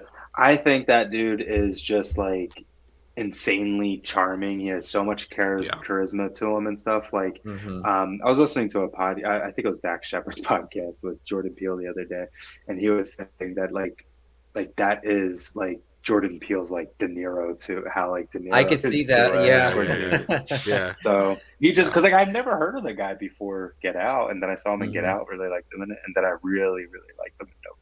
Yeah. There you go. Yeah, he's a Just pretty very he's a super pretty good likable. actor, up and coming too. Like he's in Black Panther, and with everything he's doing with Jordan Peele, and just seeing like what his future might unfold later on. I mean, it's looking pretty good for him. I got to say. So Totally. yeah, he's Totally. definitely an actor to watch for soon. Yeah. Yeah. I'll tell you, Jason. Like I'm thinking about the sound again. One of it's my favorite line in the entire film. But when Lily is when they're sitting on the couch and they're kind of talking and signing back and forth and stuff, and she says, "I felt something so hard that I heard it," or is that? I think that's the line. Yeah. That's my favorite line in the film because like that was like I watched it a second time and I was like that's interesting. Like that's an interesting concept. I can't to- take credit for that think line. about. Gage actually wrote that line. Really. Oh, really? Yeah, I like yeah, that. she wrote that line. That once again, I don't consider myself a writer. Like I'm more than happy to write a base of it. Dialogue though, like sharp dialogue like that. Yeah. Like Mhm. I would never have thought of that line. Yeah. I forget what I originally had in there, but she was the one that was just like, oh, you should have it say this, because obviously that can go like a million ways. I mean, Right. I'm not deaf. I don't know what that's like or anything, but doing a lot of research on like how deaf people feel things and hear Right. things and blah blah blah. Mhm. Like yeah, that's like I remember someone though, like when I showed someone the short, they're just like, well, how could they hear something? They're deaf. I'm just like, just over your head. That's funny. Yeah. Well, I mean, it's Well, true I that was they just- do. I They was curious, like communicate, how or were like they they? experience things differently. You know. Yeah, I was gonna totally. ask, like in that particular scene, like with how are they able to communicate with one another in regards to like one of them being deaf and one of them speaking? Like that's kind of like a oralism kind of thing. Like, which I guess she was just reading her mouth, correct? So Or was that? Gage brought that to my attention after like we shot everything. She was just like, "Oh man, you should have like they would not have understood as clearly as this Hmm. sister does, like, people do. But I also talked to, I mean, I talked to a few people that said like, oh yeah, totally, but that would be how it would be. But then, I watched other movies where it's just like I've seen it way worse, Hmm. and I'm just like, Yeah. well, the movies did it right, it's right, right? If we learned Hmm. anything from the movies, that means that they're right. So Yeah, yeah. um so I mean, yeah, I mean, if I was to make a feature of it, I would actually have like like someone be on set, like Oh, guiding that okay. process along. Like I Yeah. wouldn't want to like cheap it out by any means. Yeah. So So That's would cool. you? So if you were had to do a feature length film, would you have wanted to cast actors that were hard of hearing, like sign language was their language that they predominantly use? I mean, if I could find the right person, Hmm. 110%, yeah. Yeah, I mean, I'm not, but I'm also just not opposed to, which we were actually kind of like a little worried that like people would kind of give a shit that like Sabrina's not actually deaf. And now Hmm. it's like, oh, you're portraying like a deaf person. I'm just, I go back to just like, look up the word acting in the dictionary, like, or Yep. actor. It's Yeah. just Hmm. someone Shut up portraying and eat someone your that they're not. popcorn. You know, like Yeah. yeah. So, Yeah. and that's how I feel about it. But it's once again, that's what it's like. I will go back, if I were to make a feature of this, like, yeah, I would definitely keep my options open to have an actual person who is deaf, and as long as it's right for the role. It's like the girl that played in like A Quiet Place, like she was solid, and I'm sure Yeah. there's Yeah. not. I'm sure like the pool for that is very small. Right. Hmm. So you know, I gotcha. Because like I know I'm pretty sure that'd be very difficult, and I'm sure what's her in a quiet place. I mean, that film itself got some criticism from the ASL community because it didn't offer subtitles for the moments where there was sound.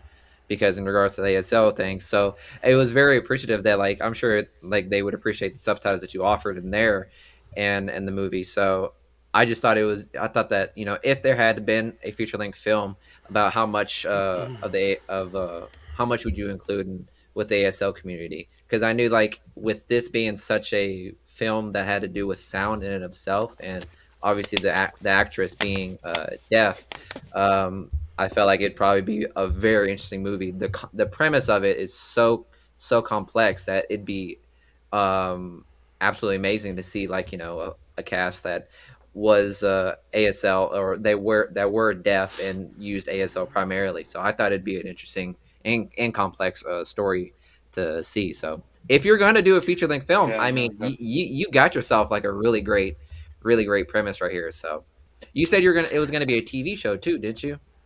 it Could have was been. when the TV show though.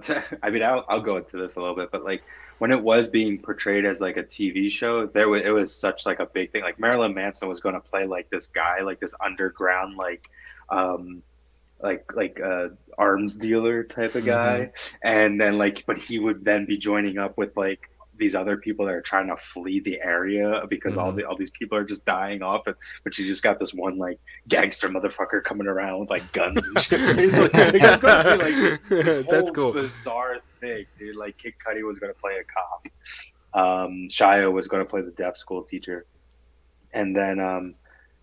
and then yeah, so but yeah, so it was going to be a TV series thing, but it just Mm-hmm. never happened.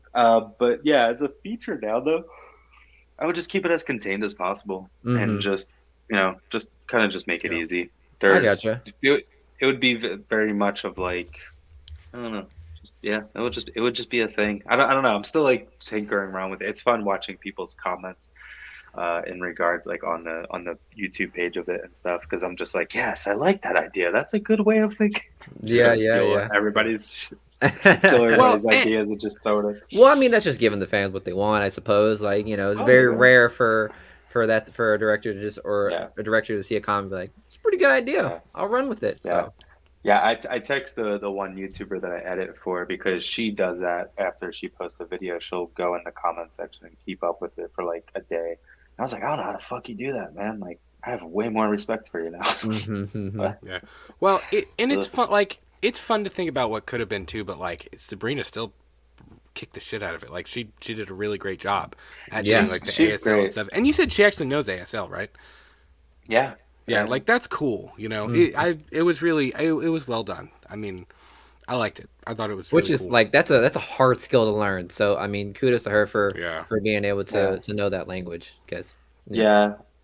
I mean, because even Gage, she acts and stuff like that. But Hmm.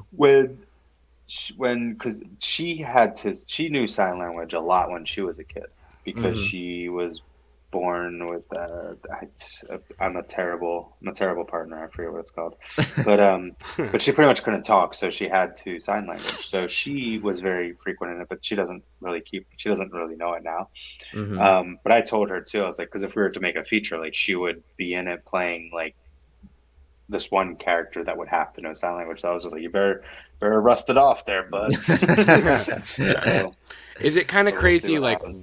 like even I know like you've said you don't consider yourself to be a writer and stuff, but is it kind of crazy like watching an idea or a premise or a story that you've written or kind of developed in your head over whatever amount of time, whether it's like I don't know, whether it's no matter the length of time that you're developing a project or developing a story, like is it kind of crazy to watch that like actually come to life like on I screen mean, and so I have to, um, I mean, my notes on my phone is nothing but just like one line ideas of just yeah. like half baked ideas type of thing. Um, but the I always just like if trying to like think of a way to answer that question. Um, if there's like I will, as I said like earlier, like I will always I could totally write a screenplay from front to back. Like I can do that. Yeah. But then I get too much in my head with certain things. Hmm. And I'm like, oh, well, I could do this, I could do that. Oh, but is this right or is this wrong? Type of thing. Right. So I this one script that I just finished that is all written by me that I'm not bringing someone else in because I'll usually bring someone else in and just be like, hey, what would you write to this now? I had like a close friend of mine, like he read it and we were just bouncing back and forth of just like, oh, you could do this, you could do that, blah, blah, blah. This would be better. This would be that. Like, I have to hear that. I don't know if I'm answering your question properly, but, Yeah, you're good. but to like,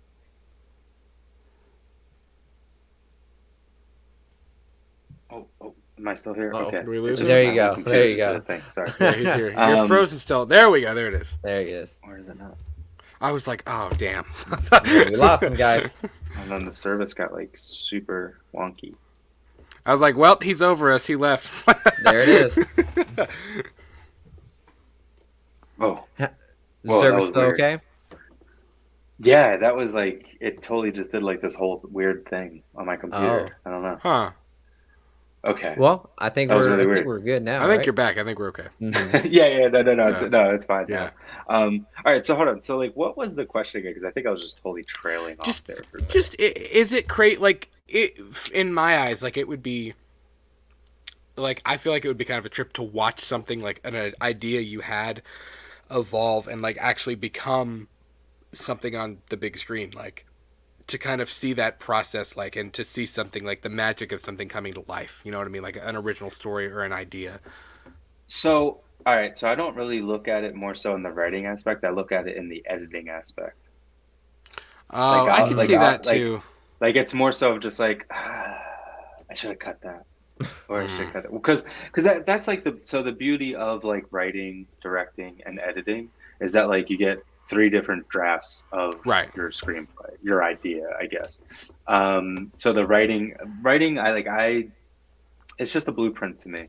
Like pick out good actors and let them improv certain lines and shit like that. Like I mean, we stuck majority to this script, but like the first short that I did, like Emery and Sabrina, they were just that whole thing was just improv. Like there was just like an That's A to cool. a B, but they just improved it, and I was the editor on it, so I just like, oh, I can grab this piece, I can grab that line. Yeah. Blah, blah, blah. They seem super talented.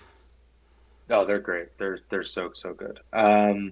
But so yeah, so when I have a script done, I'm just like, oh, this is just the blueprint. Like as long as someone's Yeah. just like, this is a good idea. Like I worry about it like the day of type of thing. Yeah. and then yeah, when I'm on set, like we'll punch up whatever, like certain moments, what makes sense, what doesn't make sense, blah blah Hmm. blah.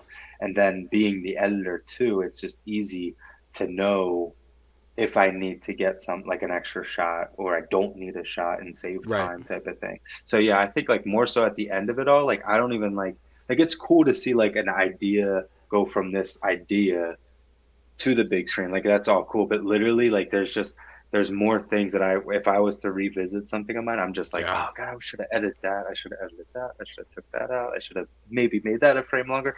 Like I'll be straightforward. I got stoned maybe like I don't know, like in May or some shit, and I was trying to find something to watch. Couldn't find anything to watch. But I was scrolling through Apple TV and I saw that I had like my movie on there. So I was like, oh man, let's just laugh at this fucking thing. So I put it on. I was embarrassed. Like Were I you was watching so the embarrassed. sound? Like no, I was watching Nobody Gets Out Alive. Oh, I got you. Okay, I got you. I got So you. I was just Duh, you're I was yeah. just I was Okay. just stoned watching it like, oh my God, like if I could just because that I mean I was 23 when I made that movie Yeah. and had no sense of like what to do properly. And now Right. that I found like my style and shit, like I really, really, really, really want to just go back to the first movie I did and just re-edit it. Yeah. Because if I think if I re-edited it to the style that I edit now and like my tone of things, like I think it would actually be decent. Mhm. Yeah. Yeah. Well, why don't you just But why don't you revisit it? Why don't you just like give it a shot and see if you can like add your flair that you've developed so far? I started to, but then I was like, why am I wasting my time doing this? Yeah. Yeah. I get that too. Like I think if because I get the rights back in like 6 years or some shit like that. So pending Mm. where I'm at in my life in 6 years, maybe I'll re-edit it and then call Hmm. it down the road and try to resell There you go. Well, cool. Cool, man. it. So real quick, let's get a couple of questions from the chat before we get out of here. Shauna said, "Hello, my name is Shauna Terry. Where did Jason get the idea? Is somebody in his family deaf? I love the sound." Actually, my cousin is deaf. Hmm. She's a mentally disabled, deaf, all that jazz. Um, so yeah, I mean, I'm not going to go through the entire where I got the idea from. Yeah. Again. Yeah. No, Right. no, Right. you're You can good. go rewind on Yeah. that one. Yeah. Rewind the show and you'll get there. I know Ari Vet said, what was the hardest part of doing this project? The biggest dare. The biggest dare was just doing it. No, no. The hardest part was probably just filming with like just me and the DP, and there was Mhm. just like 40 degrees outside. It was raining because all the lights were outside shooting into the house. Right. So that was probably just the biggest challenge. Other than that, it's super easy working with like Emery and Sabrina. They're awesome. They're so easy to work with. And the DP that I had on this was my buddy Adam, who is this super zen dude. Like he's the coolest, just chill guy on the planet. And every time that I would just get worked up, he's like, Jay, it's okay, man. And I'm like, okay, cool. Yeah. Cool. So yeah, That like, easy. Yeah. Yeah. oh, he's just super chill, dude. So that was like That's the cool, hardest man. part was literally just like how cold it was, the weather condition. Yeah. Mm. Yeah, that's pretty cool, man. I've seen this question some. By the way, what's up, Rosalia? Glad you're here. Well, Sierra's here too. I didn't even notice you were in the chat. She said a few minutes behind the live, but if you need any deaf actors, actresses, I could definitely get you connected with some people. That's kind of cool. This is Miguel's Love girlfriend, that. by the way. Oh, nice, nice. Yeah, so. Hello, my girl's girlfriend. Ari also said, "Do you have any new horror projects in mind at the moment?" No, not really. I'm kind of just over horror. I'll be Yeah. for myself. For myself, Right. I'm kind of over it. I mean, the project that I was going to shoot in November is a horror piece, but it's more of like a fantasy horror. It's like very Guillermo del Toro vibe instead. Mm, Oh. More dramatic elements, Right. but wrapped in like a horror world type of thing. And I still want to shoot that short. I'm going to figure it out for early next year to do. But I've been writing the feature screenplay for that because that's been an idea that I've had for like a while now. But that's the only other thing. It's funny. My one friend, like he was just like, I don't know why, because when I was really just wrapped up of only trying to make horror stuff and was always thinking of what to make, my one buddy was just like, oh, I don't know why you're trying to make like come up with horror ideas. Just write about like growing up and like where you grew up and your friend's situation. I was like, that shit's a horror movie right there. So I did write that script, you know. So I did write that script, and it's just a fucked up coming of age story. There's horrifying moments in it, but no, overall though, I'm kind of like just over horror. Yeah, you said you're from Jersey, right? Feel, yeah, South Jersey. Yeah, my dad's from upstate New York, Greenwood Lake. I don't know if you, he's from Greenwood Lake, so yeah. Rosalia said, "Hi Jason, thank you for being here. I enjoyed Nobody Gets Out Alive. The kill scenes were excellent." Okay, whose girlfriend is this, and how much did you pay them to say that? No, this is one of our awesome. Not ours. This is one of our frequents. She's here all the time, man. Rosalia is awesome. Oh, nice. Yeah. So. Nice. Okay. Did you watch Nobody Gets Out Alive or No One Gets Out Alive? Bigger trick. No, it's just funny to hear someone say it actually like that. But thank you very, very much. Yeah, I'm glad that you dug it. The kill scenes were all practical, by the way. There was no CG shit going on. That's cool. I like that. Go. Yeah. That's cool, man. I'll tell you what, a lot of times when people try to do CG in some of the like insert like even films with like pretty big budgets, you know what I mean? Like multi-million dollar budgets. Even some of the CG, it's still like it's terrible. CG like, I don't know, has man. only gotten worse. Yeah. CG has got so bad. Like remember when like Planet of the Apes, like the one with James Franco came out, where we're like, oh my god, this looks phenomenal. Yeah. And now you watch it and just like, yeah, that looks like dog shit. Like there was something where I forgot. I mean, even like the special effects in Nope, I thought were actually like pretty on point. Like except for the chimpanzee kind of. I mean, obviously looked fake as shit. But you can't have animals on sets anymore, apparently. So, right. Anyway. Well, I'll tell you what, the CGI, and I know this was kind of like an Avatar-ish thing of its time, but Peter Jackson's King Kong from 2005. Dude, you know what? That's like... I love that movie, man. It's one of my... It may be in my top 10 the of all CGI, time. I believe, still holds up at that point. It really does. It's not... In 4K, it's kind of... you could see it looks pretty... I don't know if I've seen it. I don't think I've seen it in 4K. I just revisited on my iPad and on the iTunes, like if you purchase it, it's in 4K or whatever. And you could see it's very finessed out.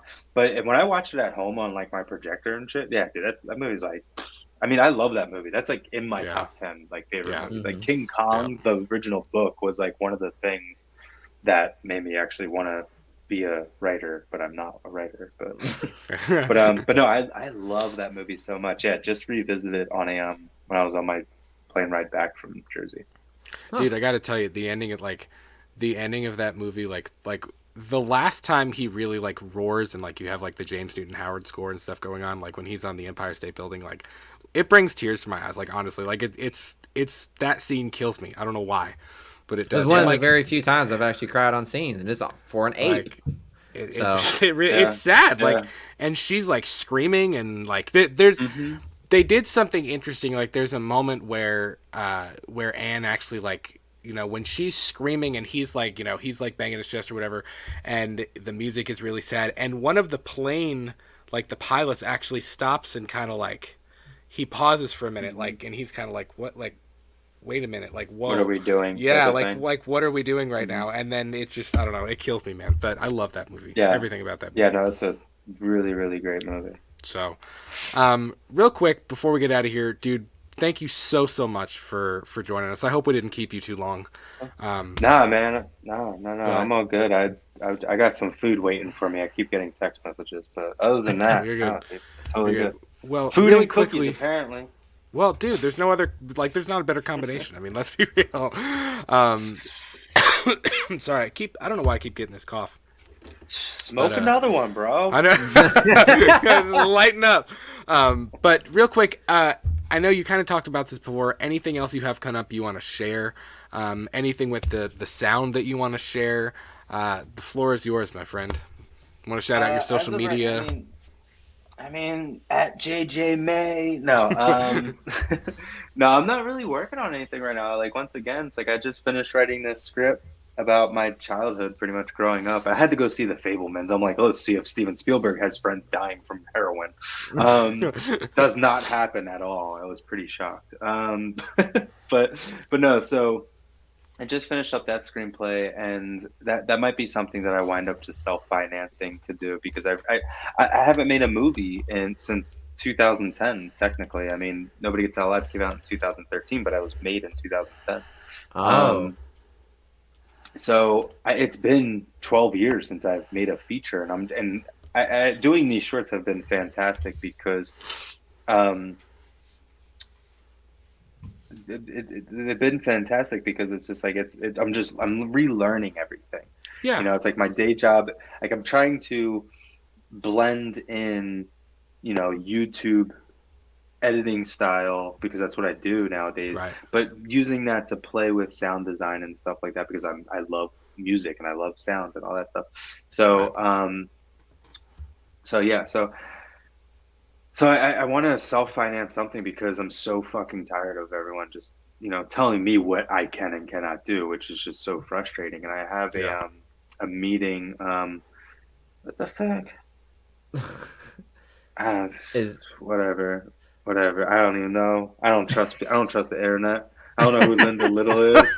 Anyway, so sorry, Linda Little. If I do know you, I apologize. But anyway, so I'm just tired of like people just saying no, and when I can make something. hmm So yeah, I think I'm going to self-finance something. I'm targeting to self-finance this coming of age story, the end of next year. And I have a meeting potentially this weekend with a great actress friend. I don't know if you guys know Felissa Rose, but Yeah. Yeah. she's awesome. Me and her have been wanting to make something for the longest time. And she's really trying to help me figure that out because I told her, I was like, I think I'm done. Click. And then she was like, no, we're making something. Um, so, okay, mom. My mom's trying to take over the floor. I see. Um, so, so yeah, so I'm just trying to make a movie again. You know what I mean? I'm going to hopefully try. Thank you, Rosalie. Thank you, thank you, thank you, thank you. I'm going to try to make this movie, but I'm also going to try to make this short, which is called Red Light Juliet, and that's like the last like horror type thing that I want to do. But it's very like visual effects heavy because, as I said, it's like very Gamora del Toro vibe. okay. But that's it, man. That's all I'm doing. I want to get back into like doing some music stuff, and yeah, man. That's pretty much it. That's cool, Okay. man. I am putting the link to the sound in the chat right now. Awesome. So Cool. listen, Thank you. everybody, as soon as we get off of here, please Yeah. go over to Alter's YouTube channel. Is it Alter or is it Watch Alter? I forget which. It's Alter. I think watch Okay. _Alter is just their handles. But Okay. yeah, it's Okay. Alter. I think. No, you Okay. got me clear. So I'll look. okay. So go over to that YouTube channel, man. Click that link. Please, please, please leave the sound a like and leave him a comment. He did a really, really great job. His crew, small crew, but a crew nonetheless. Yeah, yeah. Emery Franklin and God, what's her name? Sabrina Stull. Still. Stull. Yes. Yeah, I got it. Did a really, really fantastic job. And Gage, what's her name? I apologize. Gage Golightly. Go, yes. Really, really, I mean, seriously, applause to you all. Fantastic Thank job. you. J-Dead, bro, you are late as hell, dude. Where have you been? I was actually sitting here wondering. I was like, bro, where's J-Dead been? He's one of our moderators. I was like, dude, where are you at right now? I love So how Strep. He's like, sorry, I'm late as fuck. it's all right, man. Shauna, thank you for That's hanging out with us. Rosalia said, listen to the sound of applause for Jay. Oh, Yeah, there you go. Thank you. J-Dad said, hell yeah, I'm going to watch it right after. Leave a comment like everybody. Hell yeah, man. Thank Jason, you. this has been a blast, man. Thank you so much been awesome. for coming Dude, on. I would love to do this anytime, man. I love Yeah, just yeah. I don't like. It's funny. It's like I don't really talk to anybody, Like, Yeah. I mean, Yeah. I text a lot of people, but it's like I work from home, so it's like getting to chat with people who love movies. Right. Not even. Mhm. I mean, unless I mean, you guys say that you like my thing, so that's cool too. But like, if you guys ever just want to chat movies, dude, I am Oh yeah, man. 110% for Hell here. yeah. sure. I Like love that shit. that's one of the reasons that we started doing this, like, because we just enjoy like talking to people. Like Yeah, we're just down to talk to anybody about movies, you know what I mean? yeah. So like we'll definitely have It's you just back on, man. it's just really nice to. I mean, I get this is my closing statement here. It's just really nice to like talk to people who Yeah. aren't like based in LA that like movies because people out here, man, like when you talk to someone about like a movie, it's like I mean, I'm guilty of it too, but it's just like, oh man, the editing was so bad. You know, it's just like, can't you just say if the It's movie like was all good or like not? Yeah, snooty yeah. about Yeah, everything. it's Yeah. so snooty, and it kind of like I try to like always like close my ears from like other people when they like talk about it because it's always like the guy that I'm sitting next to is probably like wants to try to be the next Spielberg, so it's just like Yeah. it's just terrible. But I did go see um out in a small town just like about an hour and a half outside of LA. I went and saw the original Town That Dreaded Sundown in That's this like cool. record store. And I Mm. think I shit you not, I think I may have been the youngest person there, and I'm 34 years old, but I think I was the youngest person there. And it was like 9 o'clock at night. There was like a round. Everyone just had like their own tables and shit. And there was like, I'm not shitting you, like the youngest besides myself was maybe like 60, 70 years Are you old. Like My these, shitting they're me? just, God, I'm dead ass. uncomfortable. Wow. Yeah, Wow. So no, but it was amazing. These Yeah. people loved The Town That Dreaded Sundown. When the movie yeah. finished, the little table with like four old like guys, they're just like, I think I like That's awesome, dude. if they were smoking a cigarette, I would not have like been like surprised. But like the one guy, once the movie got done, is like, that was a really great movie. I love the way that that movie was edited. That was so much fun. And I was just like, that's so adorable. Like just this old, Yeah, like these man. old Yeah. people. I'm not shitting you. The lady in front of me stands up, and she had a cane, and was just like, that was amazing. I gotta go home now. Like I was just like, that was I like love it. I love I it. love that way more than like the next kid that's sitting next to me just wants to be the next Tarantino and his Yeah. shitty ass Hell thoughts. yeah, man. Like it was just like so yeah. Again, I don't really talk to that many people, literally. So this was awesome. Well, hey man, we have a new You friend guys were now. you guys were just fun to just like chat with because you just like movies, and that's Yeah. totally fine. Yeah, man. Jada, shut up. He said, "Don't let him flee. These guys are Hollywood AF."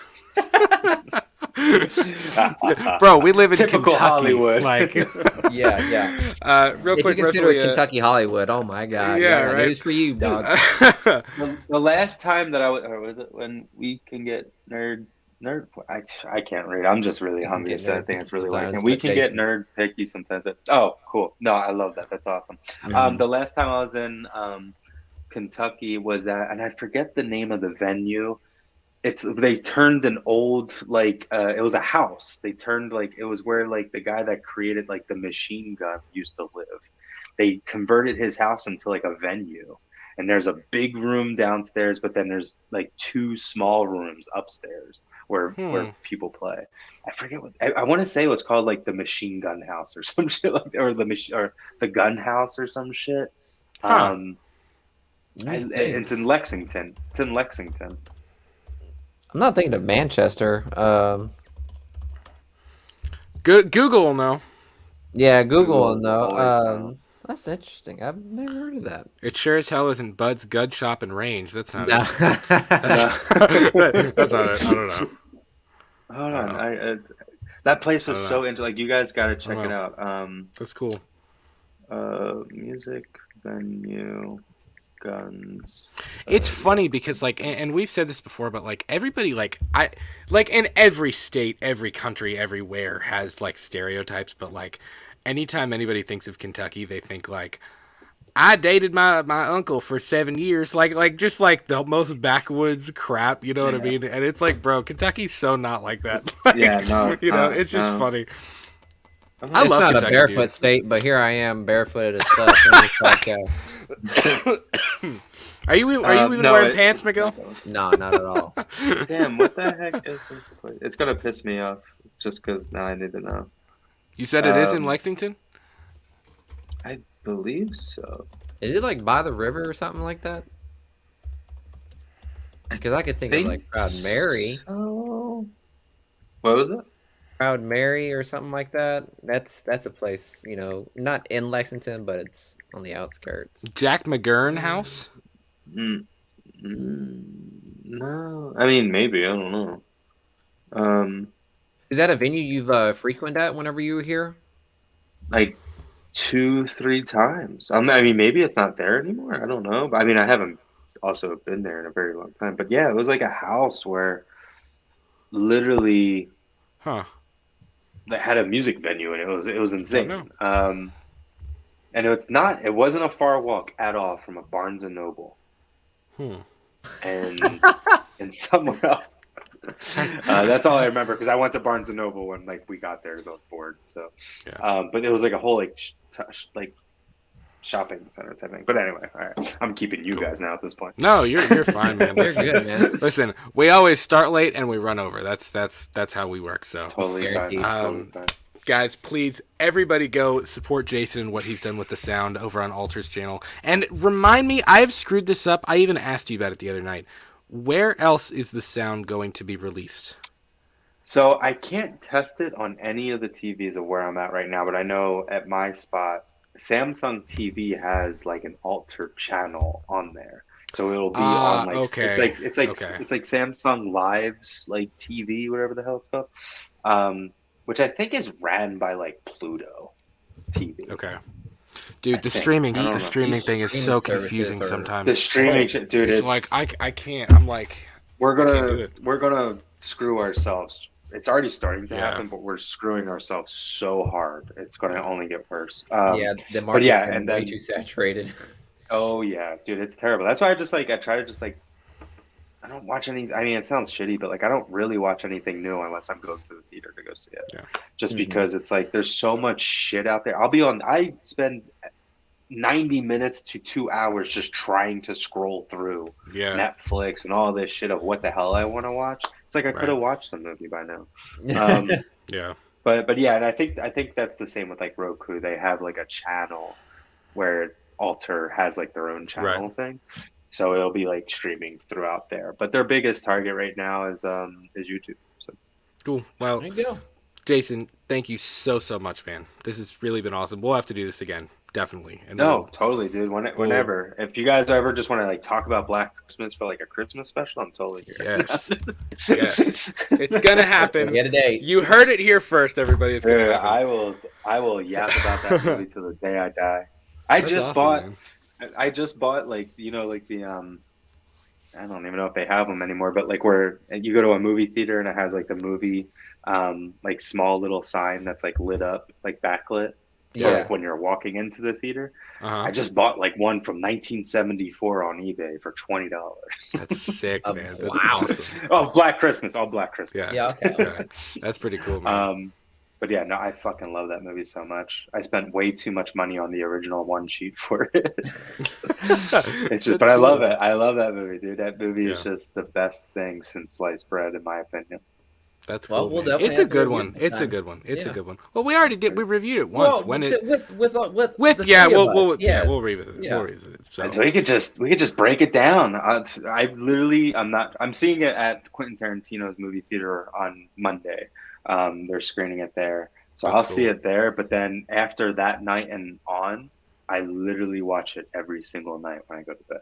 I just put it on, I'll fall asleep. I think it's a comfort cool, movie. man. It's a Yeah, fucking Awesome. comfort movie. Yeah. But all right, guys, I'm starving. I need No some worries, food in man. my system. No worries. So- A huge thank you to Jason, guys. New episodes of our Thank you, shows guys. premiere every single week at 8 p.m. and 10 a.m. Eastern. We're on Twitter and Instagram at LTM Podcast KY. Go support and watch the sound, please. Thanks. Check it out. Thank you so much. Jason will definitely have you back on soon, man. Take it easy, all right? Have a good one. Let's do it, man. All right. Have a good one, All right. guys. See you. Peace. Later. Peace.